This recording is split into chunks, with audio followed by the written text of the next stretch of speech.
खबर यूपी के बलिया से है, जहां योगी सरकार के परिवहन मंत्री दयाशंकर सिंह ने अखिलेश यादव द्वारा चुनाव आयोग को कफन देने वाले बयान पर पलटवार किया।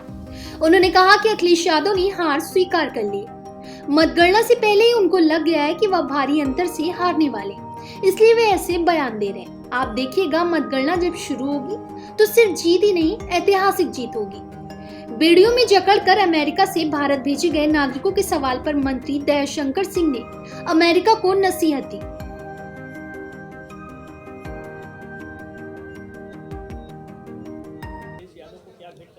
देखिए, हम अखिलेश यादव जी अपनी हार स्वीकार कर लिए हैं।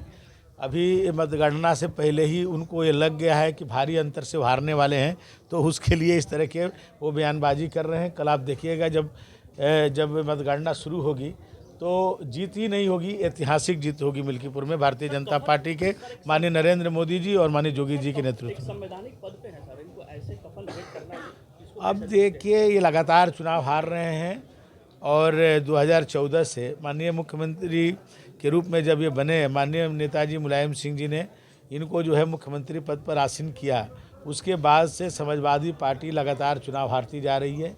खुद मुख्यमंत्री थे, 14 में हार गए, उनको पता नहीं चला।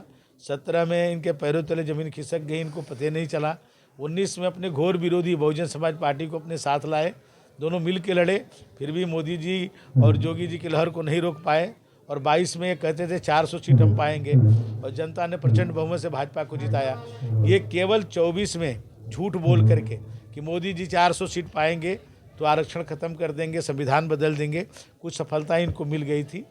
और काठ की हांडी लोग कहते हैं ना, गांव में बार बार नहीं चढ़ती है, तो एक बार उनको ये प्राप्त हो गया।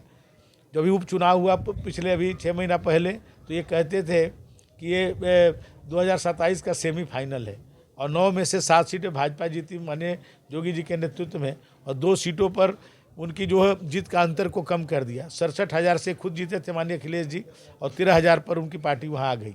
तो इससे बौखलाए हुए हैं, और ये आप देखेंगे मिल्कीपुर में भी केवल जीत ही नहीं होगी, ऐतिहासिक जीत होगी। कल का आप इंतजार करिए। 104 नागरिकों को 109 हथकड़ी लगा करके और भारत लाया गया है अमेरिका द्वारा, उनके लिए क्या उस पर माननीय हमारे विदेश मंत्री जी का बयान आ चुका है, उस पर अमेरिका से बात हो रही है। उत्तर प्रदेश के भी लोग हैं मंत्री जी, उनको इस्टेब्लिश के लिए आपका किस तरह का रोल क्या होगा, किस तरह की छूट दी जाएगी उनको यहाँ इस्टेब्लिश करने के लिए उन लोगों को? पूरी सब सरकार सबकी चिंता करती है। सरकार, केंद्र सरकार इस पर खुद जो है नजर रखी हुई है। विश्व गुरु बनने का वो बोल रहे हैं अखिलेश यादव कह रहा है कि विश्व गुरु जो है बनने के लिए दावा करने वाले लोग आज खामोश है, मौन है। अमेरिका क्यों खामोश हैं?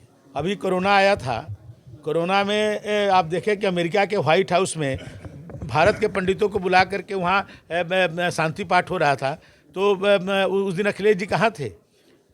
अखिलेश जी कहाँ थे जब भारत के पंडितों को बुला करके अमेरिका जो कहता था विज्ञान में मैं दुनिया में सबसे आगे हूँ, उसको भी इस कोरोना में भारत की संस्कृति और सभ्यता और अध्यात्म को मानना पड़ा, और भारत के पंडितों को बुला करके वहाँ पर शांति का पाठ कराना पड़ा। भारत विश्व गुरु की तरफ जा रहा है। अभी कुंभ हो रहा है, तो कुंभ का भी विरोध कर रहे हैं, वो तो कुंभ का भी विरोध करें। और कुंभ में कई देशों की जितनी संख्या होगी उससे ज़्यादा लोग वहाँ स्नान कर चुके हैं। बेड़ियों में जकड़ कर लाया गया अपमान उस पर हमारे विदेश मंत्री जी ने बयान दिया है, उस पर बात कर रहे हैं।